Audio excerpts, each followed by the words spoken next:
پرانے وقتوں کی بات ہے، کسی شہر میں ایک لکڑہارا رہتا تھا۔ لکڑہارا ہر روز جنگل میں جا کر لکڑیاں کاٹتا اور بازار میں بیچ کر اپنے گھر کا گزارا چلاتا تھا۔ لکڑہارے کا ایک ہی بیٹا تھا۔ لکڑہارے کے بیٹے کو لکھنے پڑھنے کا بہت شوق تھا۔ لکڑہارے نے اسے ایک مدرسے میں بٹھا دیا تھا۔ لڑکا اتنا ذہین تھا کہ وہ ہر امتحان میں اول آتا تھا، لیکن اس لڑکے کا خرچ اٹھانا غریب لکڑہارے کے لیے بے حد مشکل تھا۔ ایک دن لکڑہارے نے اپنے بیٹے سے کہا کہ بیٹا، یہ تو خدا ہی جانتا ہے کہ میرے دل میں کتنی آرزو ہے کہ تم لکھ پڑھ جاؤ، کیونکہ ایک جاہل اور گوار آدمی کی دنیا میں کوئی بھی عزت نہیں کرتا، لیکن تمہاری پڑھائی کے اخراجات پورے کرنا میرے لیے بہت مشکل ہے۔ دل تو نہیں چاہتا، لیکن میں مجبور ہوں۔ اب تم سکول جانا بند کر دو۔ لڑکے نے کہا کہ اگر میں سکول نہیں جاؤں گا تو پھر کیا کروں گا؟ بغیر پڑھائی کے نوکری بھی نہیں ملے گی۔ اب تو ایک ہی صورت ہے، یا تو شہر میں جا کر محنت مزدوری کروں یا پھر کسی امیر آدمی کے ہاں جا کر نوکری لگ جاؤں۔ باپ نے کہا کہ محنت مزدوری کرنے میں تو کوئی عیب نہیں، لیکن کسی کی نوکری اور غلامی کرنا یہ مجھے پسند نہیں۔ لڑکے نے اپنے باپ سے کہا کہ میرے ذہن میں ایک ترکیب آئی ہے، تم مجھے ایک کلہاڑا لے دو، میں تمہارے ساتھ جنگل میں جایا کروں گا اور تمہارے ساتھ ہی لکڑیاں کاٹا کروں گا، ہو سکتا ہے اس طرح میں اپنی پڑھائی بھی جاری رکھ سکوں۔ لکڑہارے نے کہا کہ تم اس طرح پڑھائی کیسے کرو گے؟ دن بھر تم لکڑیاں کاٹو گے اور پھر سکول کی پڑھائی کیسے کرو گے؟ لڑکے نے کہا کہ سکول نہ صحیح تو میں رات کے وقت کسی کے پاس جا کر سبق لے لیا کروں گا۔ لکڑہارے کو بیٹے کی یہ بات بہت پسند آئی، چنانچہ اس نے اپنے بیٹے کو ایک کلہاڑا لے دیا اور پھر دونوں باپ بیٹا دن بھر جنگل میں جا کر لکڑیاں کاٹتے اور شام کو بازار میں لے جا کر بیچتے، اور اس طرح گھر کے خرچے سے جو پیسے بچتے وہ لڑکے کی تعلیم پر لگ جاتے۔ لڑکے کو پڑھنے لکھنے کا اتنا شوق تھا، چاہے وہ دن بھر کا تھکا ہارا ہوتا لیکن پھر بھی رات کو دیر تک پڑھتا رہتا۔ اسی طرح کئی دن گزر گئے۔ ایک روز دونوں باپ بیٹا جنگل میں لکڑیاں کاٹ رہے تھے۔ جب لکڑیاں کاٹتے کاٹتے لکڑہارا تھک گیا تو وہ کمر سیدھی کرنے کے لیے ایک درخت کے نیچے لیٹ گیا اور لڑکا ادھر ادھر ٹہلنے کے لیے نکل گیا۔ ایک جگہ سرخ جھاڑیوں میں کچھ پکے پھل لگے ہوئے تھے۔ لڑکا وہ پھل توڑ کر کھانے لگا۔ اچانک اسے آواز آئی، مجھے نکالو، ارے مجھے نکالو۔ لڑکا یہ سن کر حیران رہ گیا اور ادھر ادھر دیکھا تو اسے کچھ بھی نظر نہیں آیا۔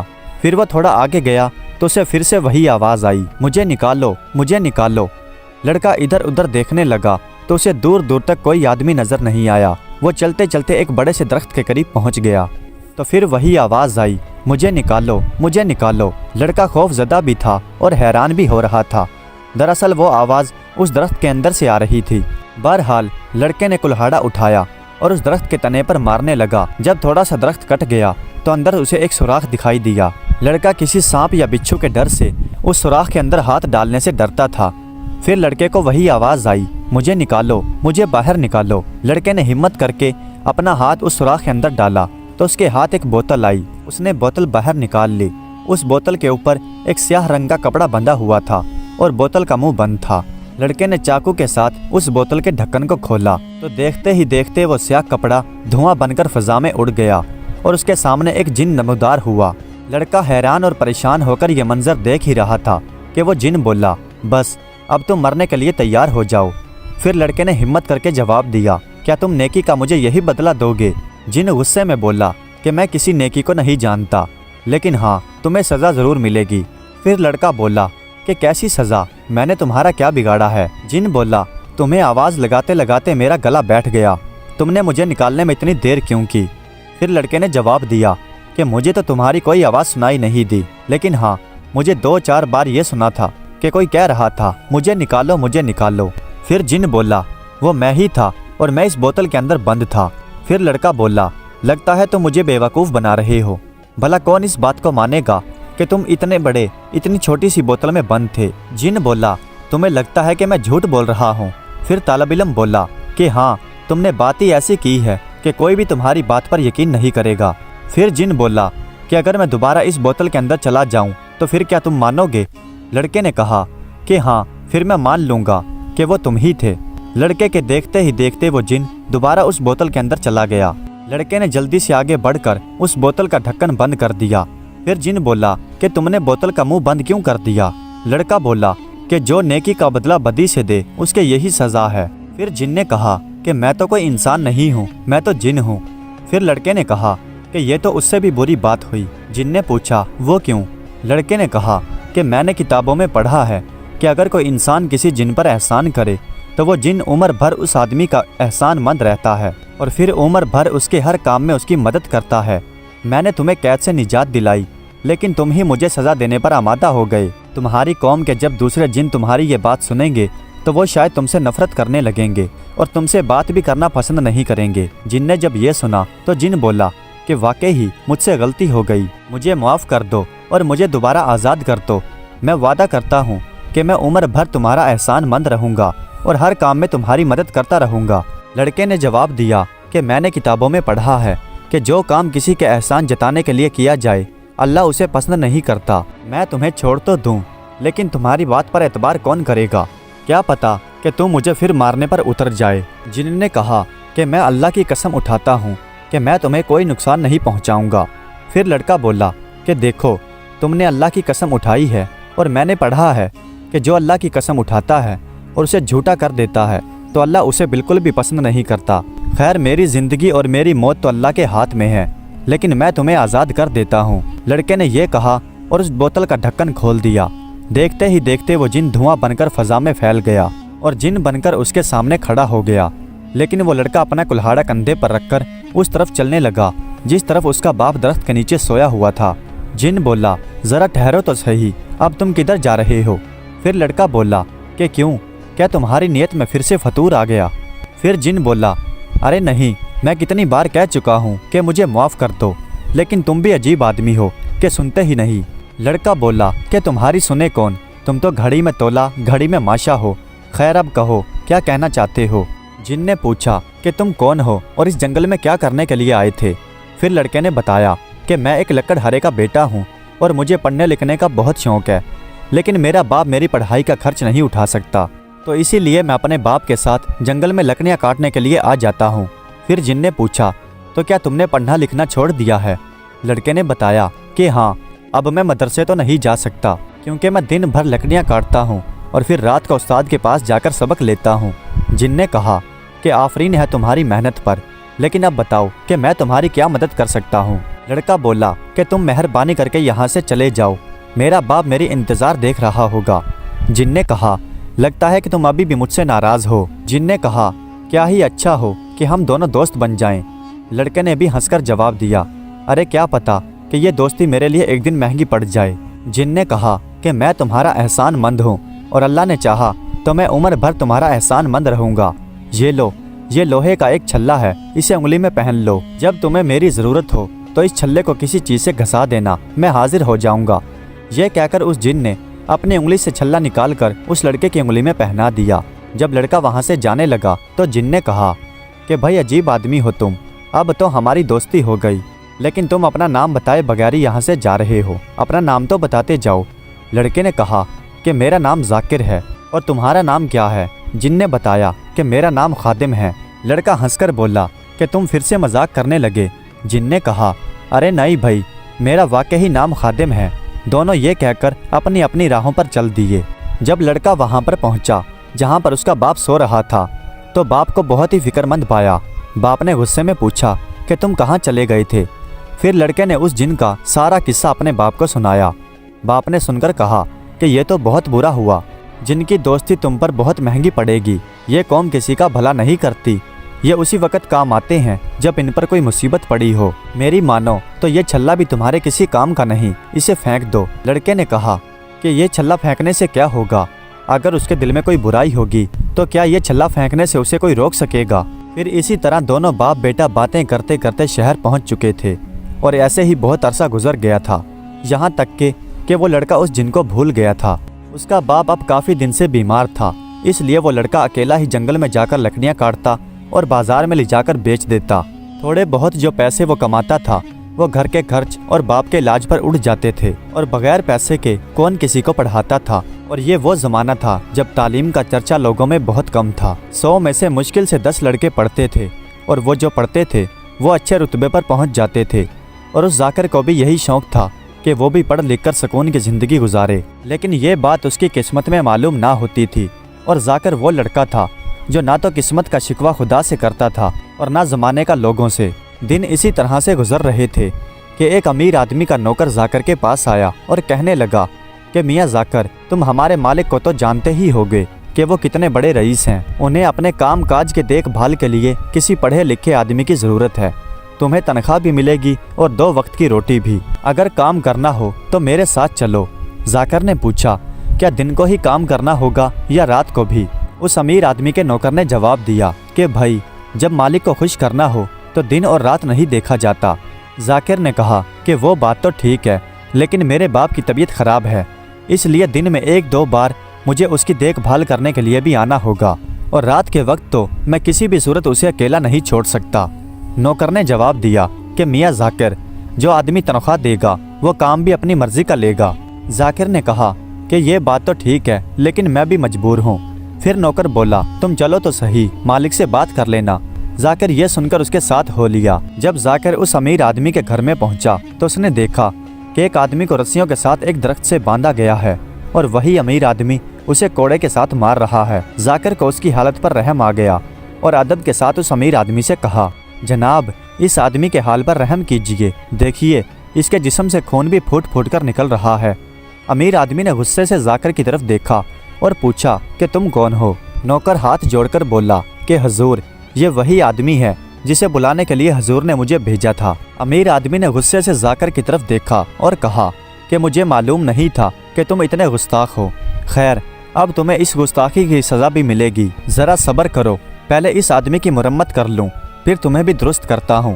یہ کہہ کر اس امیر آدمی نے اس بندھے ہوئے آدمی کو مارنے کے لیے کوڑا اٹھایا تو ذاکر نے آگے بڑھ کر اس کے ہاتھ سے وہ کوڑا چھین لیا اور کہا کہ خدا کا خوف کیجیے اور یاد رکھیے کہ مظلوموں کی فریاد سے فرشتے بھی کانپ جاتے ہیں۔ یہ سنتے ہی اس امیر آدمی نے غصے میں آ کر ایک موقع اس کے منہ پر دے مارا اور اس کے منہ سے خون نکلنے لگا، اور پھر امیر آدمی بولا کہ حرام زادے تو یہاں پر نوکری کرنے کے لیے آیا ہے یا تیری شامت یہاں کھینچ لائی ہے؟ ذاکر نے جواب دیا کہ جناب اپنی زبان کو لگام دیجیے، میں آپ جیسے ظالم آدمی کی نوکری کرنے سے بھوکا مرنا پسند کروں گا۔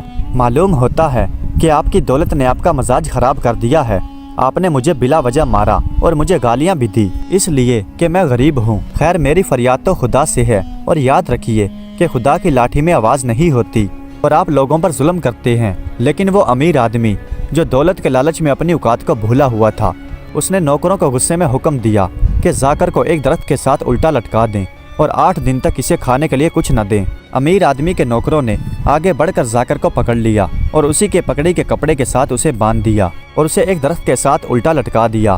ادھر امیر آدمی نے کوڑا اٹھایا اور اس غصے کے ساتھ 2-3 اسے مارے کہ جہاں پر بھی کوڑا لگا وہیں سے خون نکلنے لگا۔ اب اتفاق کی بات یہ ہوئی کہ ایک کوڑا ذاکر کے اس ہاتھ پر پڑا جس میں وہ جن کا چھلا تھا۔ کوڑا لگنے سے چھلے پر جو رگڑ ہوئی تو وہی جن پلک جھپکتے ہی سامنے آ کر کھڑا ہو گیا۔ جن کو اس طرح سے سامنے دیکھ کر وہ امیر آدمی اور اس کے نوکر حیران ہو کر رہ گئے۔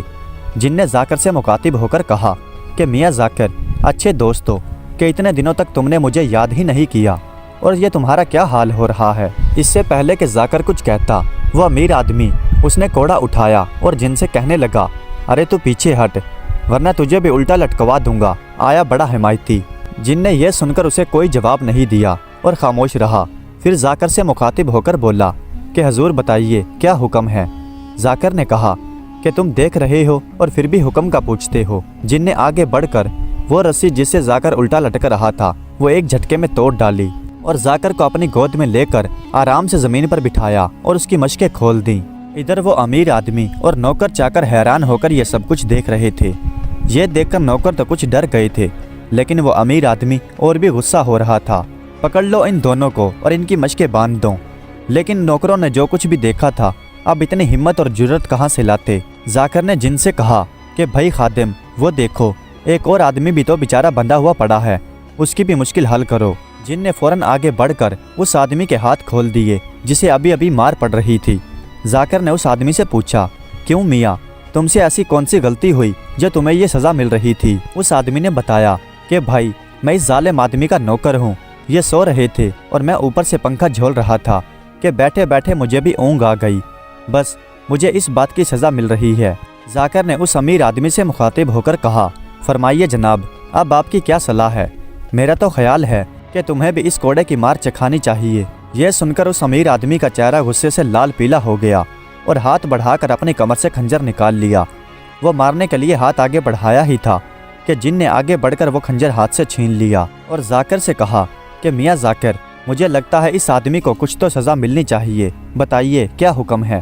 ذاکر نے کہا کہ میرے خیال سے تو اس آدمی کی سزا اتنی ہی کافی ہے کہ اس کے نوکروں کے سامنے جو اس کی حالت ہوئی ہے، اگر یہ غیرت مند ہے تو اپنی غیرت سے ڈوب مرے۔ چلو اب اپنے گھر چلتے ہیں۔ یہ کہہ کر دونوں وہاں سے اپنے گھر آ گئے۔ گھر آ کر ذاکر نے کہا کہ بھائی خادم، معاف کرنا، میں نے تمہیں بہت تکلیف دی، لیکن اگر اس وقت تم نہیں آتے تو شاید اس وقت تک میری خال ادھر چکی ہوتی۔ یہ سن کر جن نے کہا کہ خیر تم یہ بتاؤ کہ اتنے دنوں تک تم نے مجھے یاد کیوں نہیں کیا اور تمہارے اوپر یہ نوبت کیسے آئی؟ پھر ذاکر نے مسکرا کر بتایا کہ بھائی میرے باپ نے مجھے منع کیا تھا اور کہا تھا کہ تم لوگوں سے دوستی اچھی نہیں، اور آج بھی اس بات کو اتفاق ہی جانو کہ اس ظالم آدمی کا کوڑا اس چھلے پر پڑا اور تم آ گئے۔ جن یہ سن کر بولا ورنہ تم مجھے کبھی بھی یاد نہیں کرتے، ایسا ہی ہے نا؟ ذاکر نے مسکرا کر کہا کہ ہاں بھائی ایسا ہی ہے۔ پھر جن بولا خیر بتاؤ اب میں تمہاری کیا خدمت کروں؟ آج تو میں جنگل سے لکڑیاں بھی کاٹ کر نہیں لایا۔ جن نے پوچھا کہ تمہارا باپ کہاں ہے؟ پھر ذاکر جن کو اپنے باپ کے پاس لے آیا۔ بوڑھا لکڑہارا بیمار بستر پر پڑا تھا۔ ذاکر نے اپنے باپ سے کہا کہ ابا یہ میرا دوست خادم ہے۔ لکڑہارے نے پوچھا کہ کون خادم؟ پھر ذاکر نے بتایا کہ یہ وہی جن ہے جس نے مجھے چھلا دیا تھا۔ پھر ذاکر نے آج کا واقعہ بھی اپنے باپ کو کہہ سنایا۔ اس کا باپ کہنے لگا کہ یہ بات تو ٹھیک ہے، لیکن اصل بات وہی ہے جو میں تم سے پہلے بھی کئی بار کہہ چکا ہوں، یہ قوم کبھی کسی سے وفا نہیں کرتی۔ یہ سن کر جن مسکرا کر بولا کہ بڑے میاں تم بھی ٹھیک کہتے ہو کہ آگ اور خاک کا کیا میل جول، لیکن پانچوں انگلیاں برابر نہیں ہوتی۔ آخر دوستی بھی تو کسی چیز کا نام ہے۔ دوستی ہر قوم اور ہر مذہب میں ایک پاک چیز سمجھی جاتی ہے۔ میں ذاکر کو قول دے چکا ہوں کہ میں مرتے دم تک اپنی دوستی کا حق ادا کروں گا۔ یہ سن کر بوڑھا لکڑہارا بولا کہ میاں پھر میرا بھی کچھ کرو، میں بھی کب سے چارپائی پر بیمار پڑا ہوں۔ یہ سن کر خادم نے اپنی بغل کے ساتھ بندھی ہوئی ایک پتلی سی لکڑی نکالی اور اس بوڑھے لکڑہارے کے بدن کے ساتھ لگا کر کہا کہ اللہ کے حکم سے اور اس کی تاثیر سے تو ٹھیک ہو جا۔ اتنا کہتے ہی وہ لکڑہارا ٹھیک ہو کر چارپائی پر بیٹھ گیا اور تندرست نظر آنے لگا، گویا کہ وہ کبھی بیمار ہوا ہی نہیں تھا۔ خادم نے وہ لکڑی ذاکر کی طرف بڑھاتے ہوئے کہا اسے اپنے پاس رکھو، یہ ہر بیماری کے لیے شفا ہے، اسے جس بھی زخم پر لگاؤ گے وہ ٹھیک ہو جائے گا، ہڈی ٹوٹی ہو تو وہ جڑ جائے گی، سانپ اور بچھو کے کاٹنے کا بھی اثر نہیں ہوگا، زہر بھی اثر نہیں کرے گا، اگر پانی نہ ملے اور پیاس لگی ہو تو اسے ہلکا سا چوس لو تو یوں معلوم ہوگا جیسے سرد اور ٹھنڈا میٹھا پانی حلق سے نیچے اتر رہا ہے۔ ذاکر نے خادم کا شکریہ ادا کرتے ہوئے وہ لکڑی اس سے لے لی۔ پھر خادم نے ذاکر سے کہا کہ بھائی اب تم ایسا کرو کہ بادشاہ کے پاس چلے جاؤ، اس کا وزیر بہت بوڑھا ہو چکا ہے۔ ذاکر نے ہنس کر پوچھا تو کیا اب وہ مجھے اپنا وزیر بنا لے گا؟ خادم نے مسکرا کر کہا کہ بے شک تم ضرور اس ملک کے اب وزیر بنو گے، آخر تمہارا پڑھنے لکھنے سے مطلب کیا تھا، یہی نہ کہ تم عزت کے ساتھ اپنی زندگی بسر کرو۔ ذاکر نے جواب دیا کہ بھائی میں اتنا بھی پڑھا لکھا نہیں، مجھ سے بھی اچھے پڑھے لکھے ہزاروں لوگ ہیں، آخر مجھے کون پوچھے گا؟ خادم نے کہا کہ کوئی پوچھے یا نہ پوچھے لیکن انسان کو اپنی کوشش کرنی چاہیے۔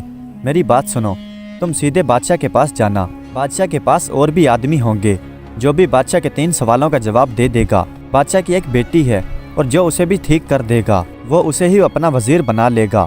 بادشاہ پہلا سوال یہ کرے گا کہ دنیا میں ایسی کون سی چیز ہے جس کی ایک غریب آدمی سے لے کر بادشاہ تک کو ضرورت ہے؟ اس کا جواب ہے پیسہ۔ اور دوسرا سوال یہ کرے گا کہ دنیا میں ایسی کون سی چیز ہے جو ہر وقت حرکت کرتی ہے لیکن ہم اسے دیکھ نہیں سکتے؟ اس کا جواب ہے زمین۔ تیسرا سوال بادشاہ یہ پوچھے گا کہ دنیا میں ایسی کون سی چیز ہے جس کے ہوتے ہوئے انسان کو کسی چیز کی حاجت نہیں رہتی؟ اس کا جواب ہے عقل۔ ان باتوں کو یاد رکھنا۔ اس کے بعد بادشاہ تمہیں اپنی بیٹی کے پاس لے جائے گا۔ اس کی بیٹی کے سر میں ایک مدت سے سر میں درد رہتا ہے، بڑے بڑے حکیم بھی اس کا علاج نہیں کر سکے۔ تم شہزادی کو دیکھ بھال کر کہنا کہ کچھ سوچ کر اس کا علاج بتاؤں گا۔ یہ کہہ کر اپنے ڈیرے پر واپس آنا اور تھوڑی سی راکھ لے کر اس لکڑی کے ساتھ 3 بار گھسا دینا اور تھوڑی سی دوا بنا لینا، اور پھر یہ دوا تم بادشاہ کے پاس لے جا کر کہنا کہ شہزادی اس دوا کو بطور نسوار استعمال کرے، خدا نے چاہا تو شہزادی کا سر کا درد جاتا رہے گا، اور اگر اللہ نے چاہا تو تمہاری شادی بھی اسی شہزادی سے ہو جائے گی۔ اور اب مجھے جانے کی اجازت دو۔ خادم تو ذاکر سے اجازت لے کر چلا گیا اور ذاکر سفر کی تیاری کرنے لگا۔ جب باپ باہر سے آیا تو ذاکر سے پوچھا کہ یہ سامان کیسا باندھ رہے ہو؟ ذاکر نے ساری بات جو جن نے کہی تھی وہ اپنے باپ کو سنا دی۔ باپ کہنے لگا کہ تعجب کی بات ہے کہ تم اتنے پڑھے لکھے ہونے کے باوجود بھی تمہیں عقل نہیں آئی۔ تمہارے دوست نے تم سے ایسا مذاق کیا ہے کہ تم نے اسے صحیح سمجھ لیا اور سفر کی تیاری کرنے لگے۔ ذاکر نے کہا کہ نہیں، مذاق کیسا، خادم ایسا آدمی نہیں ہے۔ آپ تو خود اپنی آنکھوں سے دیکھ چکے ہیں کہ اس نے پلک جھپکتے ہی آپ کو تندرست کر دیا، لیکن پھر بھی آپ کو اس کی باتوں پر یقین نہیں آیا۔ بہرحال اگر اس نے مذاق بھی کیا ہے تو میں 2-4 دن گھوم پھر کر واپس آ جاؤں گا۔ باپ نے جواب دیا کہ اگر تم سفر پر جا رہے ہو تو تمہارے پاس سفر کے لیے خرچ کہاں سے آئے گا؟ باپ پھر بولا اگر تمہیں اپنے دوست پر اتنا ہی بھروسہ ہے تو اسے ایک بار پھر بلاؤ اور اسے کہو کہ سفر کے لیے خرچ کا انتظام بھی کر دے۔ ذاکر سر ہلا کر بولا کہ نہیں، یہ مناسب نہیں کہ میں ذرا سی بات پر اسے تکلیف دوں۔ یہ تو دوستی نہیں، یہ تو ویپار ہوا۔ کچھ دیر تو باپ بیٹے میں یوں ہی باتیں ہوتی رہی اور پھر ذاکر اپنا سفر کا سامان اٹھا کر سفر پر چل پڑا۔ چلتے چلتے جب وہ ایک شہر سے دوسرے شہر میں پہنچا تو ادھر ادھر مزدوری کر کے کچھ پیسے کما لیتا، اور اسی طرح 2-4 روز کے بعد وہ اس شہر میں جا پہنچا جہاں بادشاہ رہتا تھا اور ایک سرائے میں ڈیرا جما لیا۔ جس دن اس نے دربار میں جانا تھا وہ نہا دھو کر تیار ہو گیا اور نئے کپڑے پہن کر دربار میں پہنچ گیا۔ جب بادشاہ محل سے نکل کر دربار میں آیا تو سب لوگ ادب کے ساتھ کھڑے ہو گئے۔ آخر بادشاہ امیدواروں سے مخاطب ہوا، جو بھی میرے 3 سوالوں کا جواب دے گا وہی وزیر بنے گا۔ بتاؤ، دنیا میں وہ کون سی چیز ہے جس سے ایک غریب آدمی سے لے کر بادشاہ تک کو بھی ضرورت رہتی ہے؟ ایک امیر آدمی جس کا لباس بھی بہت قیمتی تھا وہ اٹھا اور ادب کے ساتھ بادشاہ کے سامنے جھک کر کہنے لگا کہ بادشاہ سلامت، سانس ایک ایسی چیز ہے جس کی ایک غریب آدمی سے لے کر بادشاہ تک کو بھی ضرورت ہے۔ اب بادشاہ نے دوسرے آدمی کی طرف دیکھا۔ شکل و صورت سے وہ آدمی کوئی بڑا عالم معلوم ہوتا تھا۔ اس آدمی نے جواب دیا کہ بادشاہ سلامت، روٹی ایک ایسی چیز ہے جسے غریب آدمی سے لے کر بادشاہ تک کو بھی ضرورت ہے۔ پھر بادشاہ نے تیسرے آدمی کی طرف دیکھا۔ یہ آدمی کوئی پہلوان معلوم ہوتا تھا۔ اس نے سر جھکا کر کہا کہ بادشاہ سلامت، طاقت ایک ایسی چیز ہے جس کی غریب آدمی سے لے کر بادشاہ تک کو بھی ضرورت ہے۔ اسی طرح بادشاہ نے سب کی طرف دیکھا اور سب سے سوال کیا، لیکن بادشاہ کو کسی کا جواب پسند نہیں آیا۔ اسی طرح جب بادشاہ کی نظر ذاکر پر پڑی تو تعجب کے ساتھ اس سے مخاطب ہو کر پوچھا، تم کون ہو اور تم ان لوگوں میں کیوں کھڑے ہو؟ ذاکر نے ادب کے ساتھ جھک کر کہا کہ جہاں پناہ، میں بھی اس سوالوں کے جواب دینے کے لیے آیا ہوں۔ میں جانتا ہوں کہ میں اس قابل نہیں ہوں، لیکن میں بھی اپنی قسمت آزمانے کے لیے حاضر ہوا ہوں۔ بادشاہ نے کہا، تو بتاؤ وہ کون سی چیز ہے جس کی ایک غریب آدمی سے لے کر بادشاہ تک کو ضرورت ہے؟ یہ سن کر ذاکر نے جواب دیا کہ بادشاہ سلامت، پیسہ ایک ایسی چیز ہے جس کی غریب آدمی سے لے کر بادشاہ کو بھی ضرورت رہتی ہے۔ بادشاہ یہ جواب سن کر بہت خوش ہوا اور کہنے لگا، شاباش، تم نے ٹھیک جواب دیا ہے۔ اب بادشاہ نے وزارت کے امیدواروں سے دوسرا سوال پوچھا، بتاؤ کہ وہ کون سی چیز ہے جو دن رات حرکت کرتی ہے لیکن ہم اسے دیکھ نہیں سکتے؟ ایک آدمی نے کہا کہ جہاں پناہ، وہ چیز دل ہے جو دن رات حرکت کرتی ہے لیکن ہم اسے دیکھ نہیں سکتے۔ دوسرے آدمی نے کہا کہ جہاں پناہ، وہ چیز ہوا ہے، وہ حرکت کرتی ہے لیکن ہم اسے دیکھ نہیں سکتے۔ اسی طرح سب آدمیوں نے مختلف جواب دیے۔ پھر بادشاہ نے ذاکر کی طرف دیکھا۔ ذاکر نے ادب کے ساتھ جھک کر کہا کہ بادشاہ سلامت، وہ چیز زمین ہے جو دن رات حرکت کرتی ہے لیکن ہم اسے دیکھ نہیں سکتے۔ بادشاہ نے خوش ہو کر کہا، آفرین ہے تمہاری عقل پر۔ ذاکر نے جھک کر بادشاہ کا شکریہ ادا کیا۔ پھر بادشاہ نے تیسرا سوال پوچھا، بتاؤ وہ کون سی چیز ہے جس کے ہوتے ہوئے انسان کو کسی بھی چیز کی ضرورت نہیں رہتی؟ پہلے امیدوار نے جواب دیا کہ جہاں پناہ، صحت ایک ایسی چیز ہے جس کے ہوتے ہوئے انسان کو کسی اور چیز کی ضرورت نہیں رہتی۔ پھر بادشاہ نے دوسرے آدمی کی طرف دیکھا۔ اس نے جواب دیا، جہاں پناہ، محبت ایک ایسی چیز ہے کہ جس کے بعد انسان کو کسی اور چیز کی ضرورت نہیں رہتی۔ بادشاہ کو اس کا جواب بھی پسند نہیں آیا۔ بادشاہ نے تیسرے امیدوار کی طرف دیکھا تو اس نے جواب دیا کہ جہاں پناہ، حوصلہ ایک ایسی چیز ہے کہ جس کے ہوتے ہوئے انسان کو کسی اور چیز کی ضرورت نہیں رہتی۔ لیکن بادشاہ کو یہ جواب بھی پسند نہیں آیا اور اسی طرح امیدواروں نے الگ الگ جواب دیے، لیکن بادشاہ کو کسی کا جواب پسند نہ آیا۔ پھر بادشاہ نے ذاکر کی طرف دیکھا۔ ذاکر نے ہاتھ جوڑ کر ادب کے ساتھ کہا کہ بادشاہ سلامت، عقل ایک ایسی چیز ہے کہ جس کے ہوتے ہوئے انسان کو کسی اور چیز کی ضرورت نہیں رہتی۔ یہ جواب سن کر سب لوگوں کے منہ سے آفرین نکلا اور بادشاہ بھی یہ جواب سن کر بہت خوش ہوا اور اسی وقت ذاکر کو اپنا وزیر بنا لیا۔ دربار کے بعد جب بادشاہ کے ساتھ ذاکر محل میں گیا تو بادشاہ نے کہا کہ میری ایک ہی بیٹی ہے